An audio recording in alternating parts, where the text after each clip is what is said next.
Queridos y queridas estudiantes de cuartos medios A y B, porque este es un video que puede ser muy útil para ambos grupos, vamos a hacer esta sesión del mes de octubre dedicado exclusivamente para el tema, la definición, la caracterización y en este caso un poco de historia de lo que ha sido el término, el documento conocido como Constitución. ¿Ya? Como sale ahí en formato pregunta, ¿qué es una constitución? Vamos a hacer la introducción histórica y conceptual de este término. Obviamente tomando en cuenta lo que ustedes conozcan o sepan respecto a lo que es esta carta fundamental. Bueno, ahí tenemos la imagen de la portada clásica de las tantas ediciones que han existido hasta la fecha de la Constitución, que más o menos ustedes deberían saber de qué época data, ¿ya? Y eso lo vamos a consultar más adelante. En donde particularmente el documento oficial, que primero se promulga y luego se empieza a oficializar cuando es eh, dado a conocer a través del diario oficial, así las leyes o algunas normas importantes se empiezan a poner en práctica o se llevan a cabo en Chile, no simplemente cuando son firmados por las grandes autoridades. La Constitución también tiene, por ejemplo, ese mismo procedimiento para hablar como de lo básico y entender paulatinamente qué es este concepto o este documento o esta carta fundamental. Pero hagamos un ejercicio previo respecto a lo que ustedes sepan, así que por favor llámense a pensar, a analizar o incluso a recordar principalmente de qué se trata este asunto de la Constitución. Pregunta, ¿qué es? Nosotros el año pasado igual trabajamos sobre la Constitución. De hecho, ustedes inventaron constituciones ficticias. Hablamos un poquito del tema, pero como ya ha pasado harto tiempo, yo creo que era importante, sobre todo por la situación que tenemos cronológicamente este año, eh, no retomar, pero sí llevar a una bajada mucho más clara de lo que se trata. ¿Quién me puede ayudar un poquito con esta pregunta? ¿Qué es la Constitución? ¿Y para qué sirve también? Pero ¿qué es?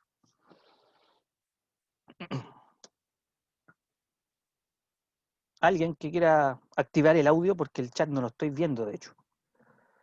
Son las ¿Cuál fue leyes la que pregunta, tiene un Mauricio? país. Ya, alcancé a escuchar a la Ixia, ahí como que se me filtró otra voz. No estoy muy seguro, pero creo no equivocarme. Ya, las leyes, las normas, el aparataje legal que de alguna manera muestra la identidad de un país.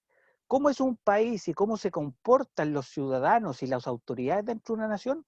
Depende mucho de lo que sale en esas leyes, ya como decía la Ixia, claramente. Por lo tanto, la identidad de Chile se puede entender a través de la Constitución. Incluso podemos conocer nuestra evolución histórica a nivel político, a nivel económico, a nivel religioso y a nivel social a través de la Constitución. Ahí aparecieron Claudito, apareció Gabriel y la Ixia. Súper. Por lo tanto, la otra pregunta que puede servir para entender esta clase es decir, obviamente, para qué sirve. Y entre comillas, podemos decir claramente lo que hemos dicho anteriormente. Como son normas y leyes y que sirven de alguna manera para la identidad y visualizar la identidad de cómo es un país, política, económicamente o religiosamente, sirve obviamente para que la sociedad de una nación viva de manera coordinada, conviva de una manera organizada, jerárquicamente a nivel estructural, político y legal, y no solamente para que los ciudadanos sepan qué es lo que tienen que cumplir o qué derechos y deberes tienen, sino que también las autoridades que gobiernan dentro de un país, desde el poder ejecutivo, legislativo y judicial, pasando por instituciones financieras como el Banco Central o incluso las Fuerzas Armadas que defienden y protegen las fronteras del país, como también las Fuerzas Armadas que reprimen y frenan todo tipo de manifestación política, popular o social que se ha dado en el último tiempo. Esa cuestión no hay que dejarla botada y no hablar simplemente de cosas bonitas o lo teórico que sale en un documento, sino lo que lamentablemente también este tipo de productos intelectuales y políticos y legales han servido para de alguna manera mantener el orden de un país. ¿Ya? Eso yo no lo puedo dejar de reconocer. Por lo tanto, aquí hay una pregunta interesante. No es necesario adivinar y tirar cualquier cifra, pero ¿cuántas personas se necesitaban para escribir una constitución? ¿O se necesitan? ¿Alguien se atreve a decir una cifra, una cantidad o algo que leyó por ahí? ¿Cuántas personas se necesitan para escribir una constitución? 7. Ya, 7 personas. En la historia de Chile han habido constituciones en donde han sido escritas exactamente por 7 personas. Un poco más, un poco menos. Hay otros países o hay otras experiencias políticas pasadas en donde una persona era suficiente para escribir una constitución y hacer que un país funcionara supuestamente con ese tipo de leyes. Actualmente, la constitución que se busca cambiar ahora puede tener la posibilidad de ser hecha por más de 150 o 180 personas. Por lo tanto, no hay una respuesta fija. Puede ser lo que dijo, creo, Alfredo respecto a la cantidad de esas 7 personas, como pueden ser 100 o una sola. ¿Ya? Depende del país, depende de su contexto histórico y depende de las necesidades que la población requiera para que esta constitución sea representativa de todos los valores, de todas las ideas, de todas las posturas que existan en una nación. ¿Y de qué año proviene la constitución que nos rige hoy en día? A propósito del proceso constituyente de este año, que lo han dicho en muchas partes. ¿De qué año proviene la constitución vigente hoy día? ¿Alguien sabe?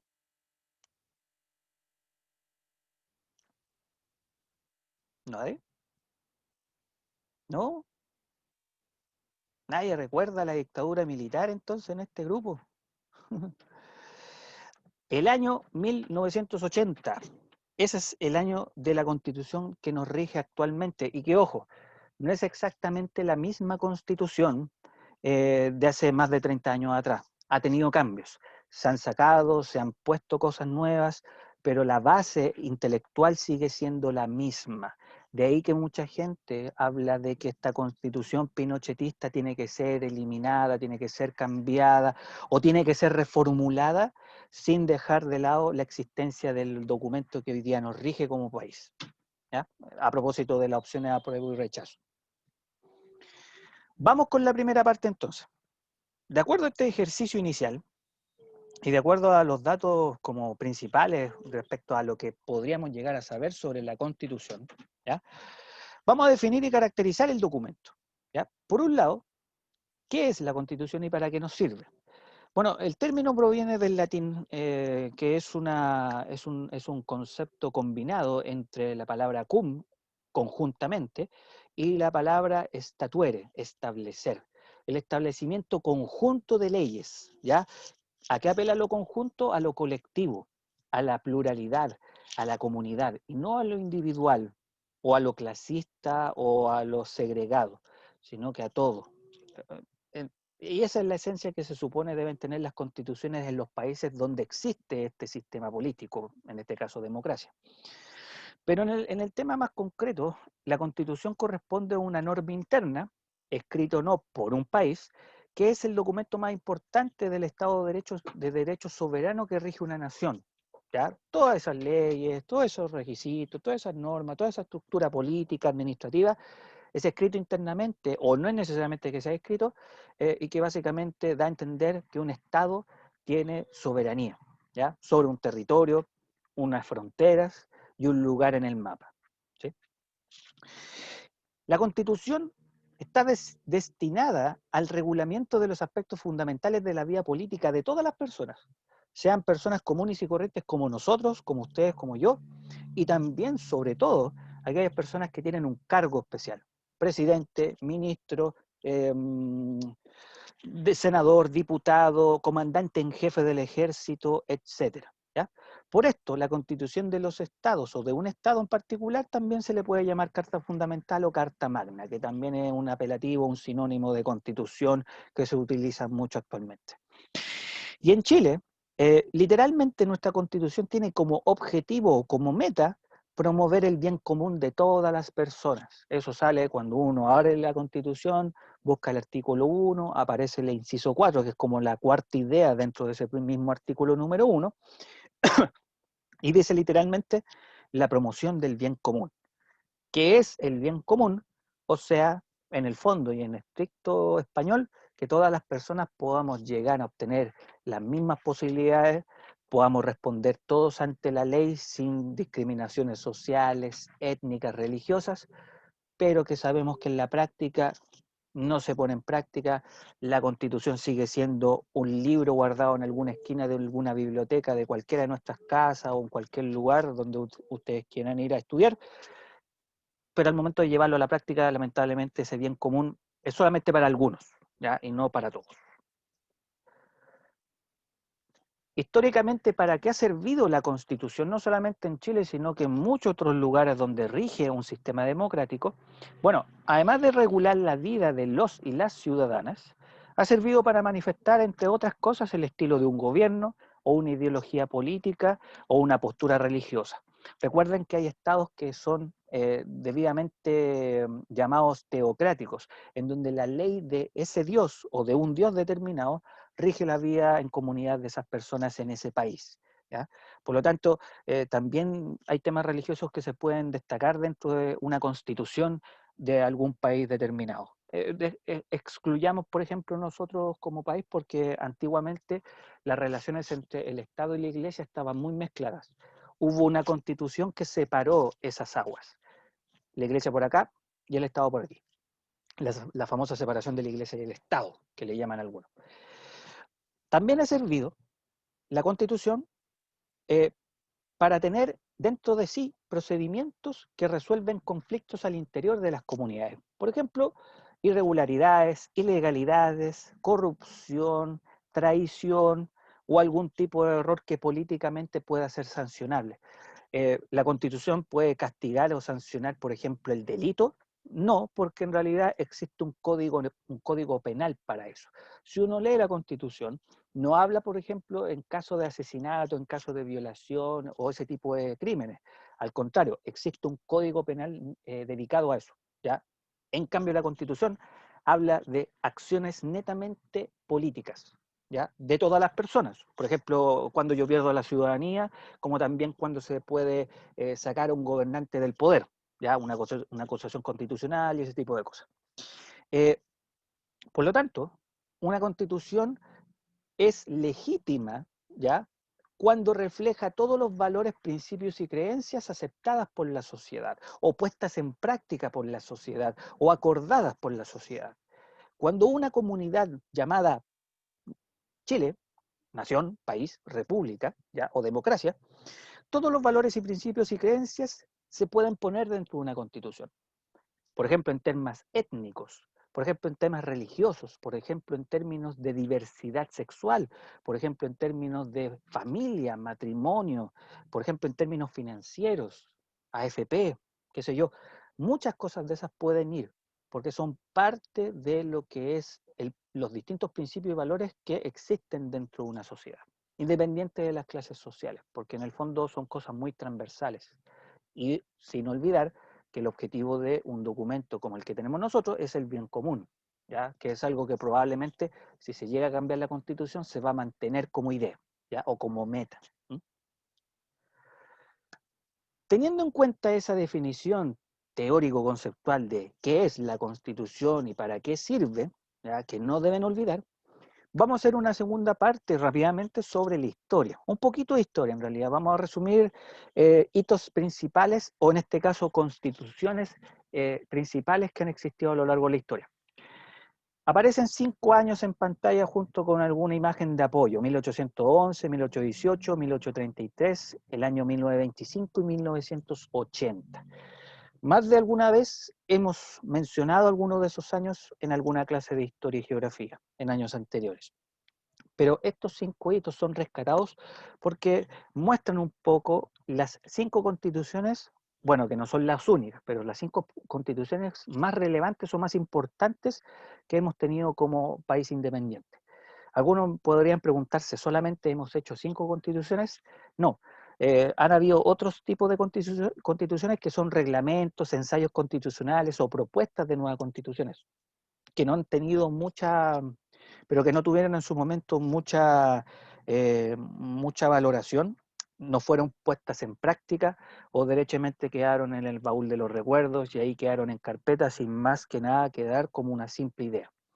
En Chile históricamente han existido aproximadamente 15 intentos de ensayos de constituciones. Y dentro de esas, estas 5 fueron las más reconocidas, las más puestas en práctica o de alguna manera las más duraderas dentro de nuestra historia. Por lo tanto, entre los siglos XIX y XXI podríamos rescatar estos cinco documentos fundamentales de nuestra nación. Encabezados obviamente por distintos personajes y distintos contextos históricos. Recuerden que los documentos como la Constitución son hijas o nacen de su historia en la cual se está desarrollando la existencia de nuestro país. Por lo tanto, para hablar de la Constitución tenemos que hablar de sus orígenes, continuidades y algunos hitos. La primera Constitución relevante data de 1811, empezando recién el proceso de independencia de Chile. Es el famoso año dentro de lo que se conoce como el periodo de Patria Vieja, ¿ya? El primer reglamento constitucional, que ese fue el nombre designado para esta primera experiencia, fue armado por un Congreso Nacional, un puñado de personas. No pensemos en una cifra exacta, pero obviamente es un puñado de personas que tenían una condición social determinada, que tenían un nivel educativo concreto y que obviamente se separaba mucho de la realidad que en esos años todavía existía en Chile, siendo una colonia española. Ya recuerden que en esa época todavía no somos independientes. Y este reglamento constitucional es eliminado después del golpe de Estado de ese año, en octubre, si no me equivoco, por José Miguel Carrera. Carrera elimina este reglamento y de hecho él se pone al mando de esta colonia española, recuerden, todavía no es una nación independiente, y durante su periodo también promueve un proyecto constitucional totalmente ajeno y separado de este famoso reglamento. Lamentablemente duró muy poco tiempo porque Carrera fue sacado del poder a unos pocos meses y se volvió a instalar un Congreso Nacional provisorio. ¿Qué podemos rescatar de este reglamento de 1811? De que, por ejemplo, ya aparecía en ese documento la idea de un poder ejecutivo, un poder legislativo, ¿ya? En este caso, el poder ejecutivo estaba al mando de 3 miembros. Por lo tanto, en esos primeros años de nuestro proceso de independencia, Chile fue gobernado por 3 personas, ¿ya? En este caso como poder ejecutivo. Pero es súper relevante ya saber que existe la lógica de los poderes del Estado. En cambio, había un Congreso unicameral, o sea, había una Cámara. Hoy día actualmente tenemos 2. Esa Cámara era la de senadores y no la de diputados como actualmente existe junto con la de senadores, y que tenía facultades propias e independientes del Poder Ejecutivo. Por lo tanto, ya en la Constitución o el ensayo de 1811, ¿ya? El reglamento constitucional habla de la separación de los poderes del Estado, quienes la rigen y, de hecho, cuántas personas fueron las que arman este reglamento constitucional. Posteriormente, perdón, en 1818, ya casi finalizando el proceso de independencia, ahí con todo el tema de la batalla de Maipú, la firma y la declaración de independencia en Talca, etc., nace la primera constitución oficial, con el apelativo de Constitución de la República Independiente de Chile.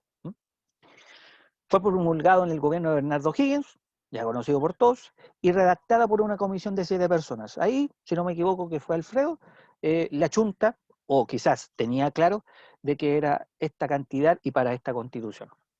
Fueron solamente 7 personas las que redactaron este documento oficial y que fueron designadas, ojo. Se consagra en este documento, entre otras cosas, el principio por fin de soberanía nacional.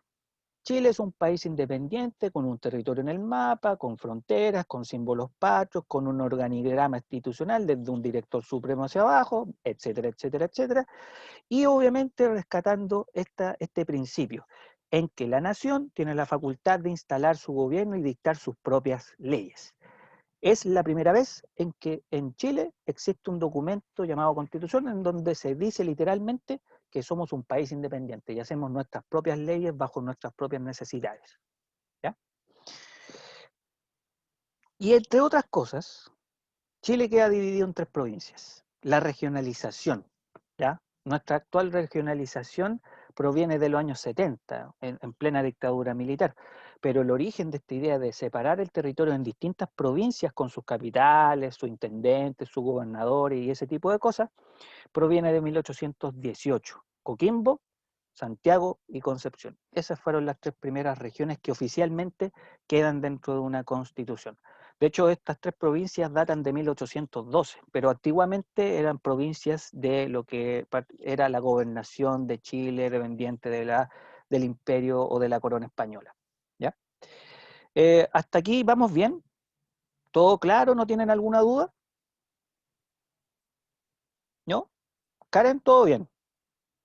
Súper, ahí me levantaron el dedito, perfecto. Súper bien, chiquillos. Continuemos entonces rápidamente porque esta es una pincelada.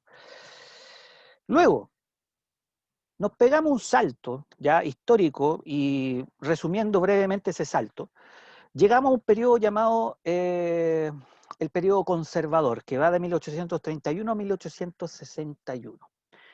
¿Por qué se llama conservador? Porque después de un proceso de gobiernos muy inestables, de mucho ensayo político, de mucho desorden social y de mucha situación económica bien compleja después de la independencia de Chile, en donde, ojo, hubieron varios ensayos constitucionales, entre 1822 a 1828 hubieron por lo menos 4 que duraron unos pocos meses, y hubieron algunos que fueron totalmente impracticables porque la realidad de Chile no era aterrizable a ese ensayo constitucional, por ejemplo el de 1826, en donde se quería que Chile tuviera 8 provincias, pero todas independientes unas de otras, como por ejemplo pasa en Argentina o en Estados Unidos, que son estados federados, ¿ya? O en Brasil, que tiene cada estado un conjunto de leyes, una policía también propia, pero sin desconocer una constitución oficial. De hecho, la constitución más antigua de, por lo menos en la historia reciente, es la constitución de Estados Unidos,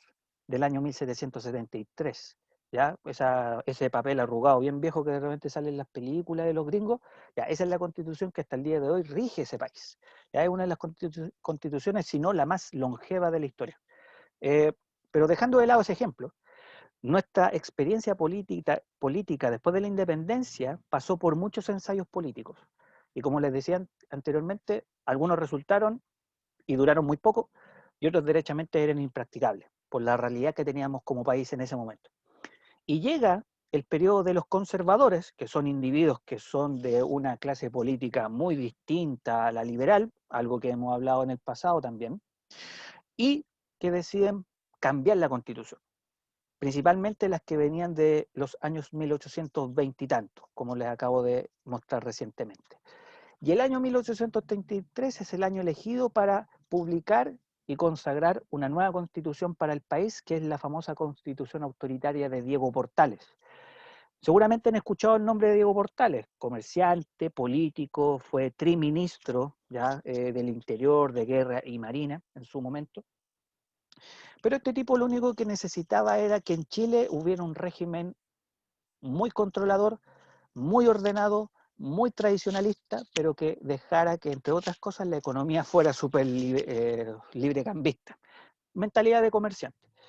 Y como es el principal ideólogo de esta carta fundamental, porque él no la redactó, él no la escribió ni tampoco la firmó, pero él dio muchas ideas para que finalmente 4 o 5 personas se sentaran a escribir una nueva constitución, porque esa es más o menos la cantidad de gente que hizo esta constitución, permitió, entre otras cosas, o propuso, entre otras cosas, la creación de un poder ejecutivo muy fuerte e impersonal, o sea, que fuera más importante el cargo que la persona.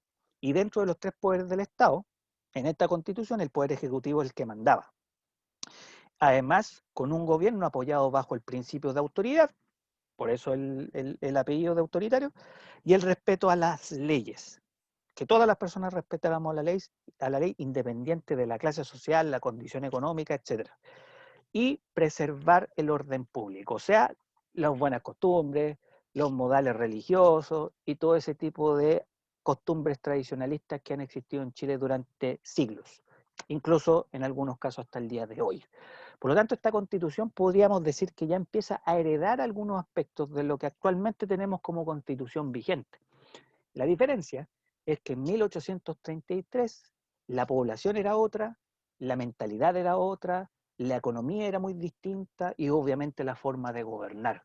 Después de un proceso de mucha inestabilidad, se necesitaba una situación legal que permitiera dar orden a Chile. ¿Y cómo se hace? A través de esta constitución. Por lo tanto, justifica lo que yo decía inicialmente. El país necesitaba algo que hiciera practicable esta lógica de orden público, ¿ya? O de el principio de autoridad. Y para eso se cambia la Constitución. De hecho, la Constitución más longeva de nuestra historia de Chile es la Constitución de 1833, que duró alrededor de 91 años, casi un siglo siendo vigente esta Constitución. ¿Ya? No es la Constitución de Pinochet a todo esto. Ahí está bien destacado ese tema en particular. Por lo tanto, ya llevamos 3 constituciones, 1811, la del 18 y la del 33, que es como una de las más famosas, de hecho. Y nos queda el siglo XX, ya las otras 2 faltantes. Tenemos por un lado, en este caso a tu lado izquierdo de la pantalla, la Constitución de 1925, siglo XX, movimiento obrero. Ya ocurrió la matanza de Santa María de Iquique, ya pasaron los gobiernos oligárquicos, y hay un caballero llamado Arturo Alessandri Palma, que es uno de los primeros presidentes de la historia que hace campaña tomando en cuenta a las clases sociales más populares, más campesinas, más obreras, y con eso llega al poder. ¿Ya? Pero paulatinamente durante su gobierno las cosas que se prometieron no se fueron fácilmente cumpliendo. Pero una de las presiones que tuvo Arturo Alessandri Palma en su gobierno de 1920 al 25 fue, entre otras cosas, hacer una nueva constitución. Y dentro de las grandes presiones que hubo, esta constitución finalmente salió a la luz el 18 de septiembre de 1925. En enero de 1926 se pone en práctica, ¿ya? Pero la promulgación es justamente en una fecha patria y todo el tema histórico. Fue un documento redactado por 15 personas, también en una comisión designada por el presidente, ojo con ese detalle. eh, Aumentó más todavía el carácter del poder ejecutivo sobre los otros 2 poderes del Estado, por lo tanto se considera que esta es una constitución presidencialista. Eso significa que al presidente se le da más poder, más atribuciones, más poder de decisión, entre otras cosas, y además, por ejemplo, separar los temas de la Iglesia con la del Estado. O sea, convertir, por así decirlo, a Chile en un país laico, aun cuando en el documento del 25 se dice que la religión oficial y profesable de nuestro país es la religión católica. Ahí hay una especie de contradicción, que de hecho es hasta el día de hoy. Y esta constitución, como yo les comentaba, ocurre en un proceso de mucha algidez social, en donde el ascenso de los sectores medios populares va a presionar más a que este presidente busque la forma de hacer una nueva constitución y poder dar respuesta a las necesidades sociales. Sobre todo con los ejemplos que yo le daba, el movimiento obrero, principalmente en el norte, todas las consecuencias que dejó, por ejemplo, la Guerra del Pacífico en 1879, que se alargaron varias décadas posteriormente, la cercana crisis que va a tener Chile en 1929 con el famoso crack del 29, que eso ya se venía dando hace unos años antes con este tema de el salitre, la Primera Guerra Mundial, entre otros hitos, y además la presión del ejército, el famoso ruido de sable. El ejército, que es un protagonista muy importante en la elaboración de las constituciones. De hecho, un dato no menor, el ejército ha estado presente en muchas de las constituciones que yo les he ejemplificado en este momento. La de 1811, hubieron militares involucrados. La de 1818, Bernardo Higgins, militar. 1925, la presión de los militares para hacer una nueva constitución. Y por el lado derecho, para qué decir de la constitución de 1980, creado en plena dictadura militar, un 21 de octubre es promulgado, y fue elaborado por solamente 8 personas más la Junta Militar. Las 8 personas fueron una comisión encomendada por Augusto Pinochet, se tomaron un año para pensar qué escribir en esta constitución, le entregan el documento y la propuesta a la Junta Militar, y los militares revisan, agregan cosas y sacan otras. Y después, en octubre de ese año, se lleva a el proceso de oficialización y se promulga a la nación. De hecho, se hizo un plebiscito para poder aprobar o no la nueva constitución. El problema de ese plebiscito es que no hubo registros electorales, no se contabilizó cuánta gente fue a votar, entonces siempre se ha dicho de que esa constitución es bien trucha porque no hay un registro electoral válido que justifique el proceso. Y eso también hace que incluso hoy en día se hable de que esa constitución nunca debería haber existido, pero en un contexto de estado de sitio y los militares controlando el poder claramente había que hacer algo. ¿Ya? Ahí lo hice, Diego, no hay problema.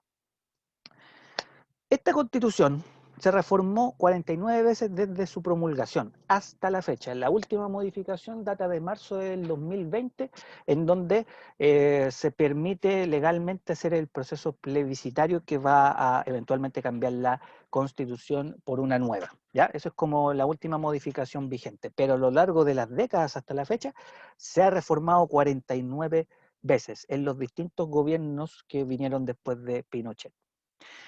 Entre otras características, la Constitución del 80 mantiene un régimen súper fuerte, claramente, nace dentro de ese contexto donde el Poder Ejecutivo, supuestamente al mando de Pinochet, era muy fuerte, limita en gran medida las libertades colectivas, porque entre otras cosas el Congreso estaba clausurado durante gran parte de la dictadura militar, por lo tanto la idea de permitir a las personas que se junten colectivamente era un problema, ¿ya? Era algo lógico pensarlo de esa manera. Y el aparato legislativo y político era muy burocrático en Chile. De ahí que viene todo esto de que en Chile uno demora mucho en hacer los trámites legales, mucha burocracia, mucho papeleo, porque en cierta medida la Constitución del 80 lo permite, ¿ya? Y es una de las cosas que mucha gente quiere cambiar. Y además limita la representatividad de colectividades políticas. Las famosas leyes que hay en la Constitución sobre lo que antiguamente era el proceso binominal. Solamente 2 o 3 partidos políticos o colectividades políticas tenían importancia en Chile, pero otras colectividades que eran más chiquititas, que tenían menos representatividad, era imposible que pudieran tener, por ejemplo, un candidato que fuera electo, por ejemplo, a ser alcalde, a ser senador o a ser diputado. Hoy en día eso cambió rotundamente, pero en su momento era súper complicado para las minorías políticas poder participar de los procesos legislativos en Chile durante los primeros años y durante toda la dictadura militar, sobre todo, ¿ya? Por lo tanto, la Constitución del 80, que tiene alguna de esas características, es la que nos está rigiendo hoy en día y que ha avalado, afortunadamente, porque ya era momento de despertar un poco de esa antigüedad que posee intelectualmente la Constitución, de buscar la opción de cambiar, ¿ya? Finalmente, la actualidad de la Constitución. Hemos revisado en esta pequeña sesión un poco de la evolución política e histórica de la Constitución. Tenemos claro de que nuestro país es como es gracias en parte, para bien y para mal, de la evolución política que ha tenido este territorio cuando llegó el momento de escribir, por ejemplo, esa ley fundamental o ese conjunto de leyes fundamentales. Por lo tanto, una de las preguntas que uno puede responderse es ¿quiénes redactan históricamente esta Carta Fundamental? Y si uno se da cuenta, la respuesta es muy sencilla. Aquellos que detentan el poder, aquellos que son designados por los gobernantes. No hay, de hecho, el único proceso más pluralista para cambiar una constitución se dio en el año de la Constitución de 1925. En ese año hubo un intento de asambleas constituyentes. Lo mismo que pasó hace poco, se hicieron cabildo en su momento, se juntaron distintos actores de las distintas clases sociales o colectividades políticas de ese entonces, propusieron una idea de constitución, pero cuando llegó a la moneda, Alessandri no los tomó en cuenta y los dejó fuera del proceso. Y ahí hizo su famosa constitución de 15 personas para redactar la constitución que ya más o menos ustedes conocen. Ese fue el único intento histórico real en Chile de hacer, por ejemplo, una asamblea constituyente y que hubiera más gente involucrada en la elaboración de una constitución. Pero el presidente no los tomó en cuenta, para afuera. Por lo tanto, esta ocasión 2020 sería la primera en la historia en donde realmente puede existir una participación mucho más igualitaria y colectiva de los distintos actores sociales que viven en nuestro país. ¿Ya? Y dejar de alguna manera de seguir respondiéndose a esta pregunta de que todas las personas que redactan provienen de una clase social, una clase política, una clase religiosa determinada y minoritaria y aristocrática dentro de nuestra historia, que hasta la fecha no ha cambiado y que podría cambiar después de octubre. ¿Mm? Y para la próxima clase me comprometo a entregar toda la información posible que pueda encontrar sobre el proceso constituyente de este año, hablando un poco de historia, también, resumiendo un poco los poquitos procesos constituyentes que han habido en nuestra historia, ya les mencioné una, la del año 80 también la puedo como profundizar, pero también aclarar algunas dudas que tengan, no solamente con saber solamente qué es el plebiscito, sino que también tener claro qué cosas nos entrega el apruebo y el rechazo, para responder a la pregunta, ¿una nueva constitución por y para los chilenos y chilenas? Porque no solamente llegar y decir apruebo o rechazo, porque creo que es el voto secreto menos secreto de nuestra historia. Prácticamente todo el mundo anda viralizando cuál es su opción. Por lo tanto, es muy anormal eso respecto a otros procesos de plebiscito, donde realmente había un voto más secreto. Pero independiente de eso, la próxima semana va a estar dedicado como a aclarar también esas dudas. Así que por favor, lo que no entiendan, lo que quieran saber para ir más informados a votar el 25 de octubre, aprovechenlo también de esta clase. Karen, ¿querías decir algo? ¿No? No, perdón, me equivoqué. Ah, ya, no se preocupe. Quedó grabado eso para la posteridad. Ya, lo dejamos hasta acá, por lo tanto, entonces la grabación y ojalá que lo puedan seguir y lo puedan mantener revisando continuamente para la próxima semana.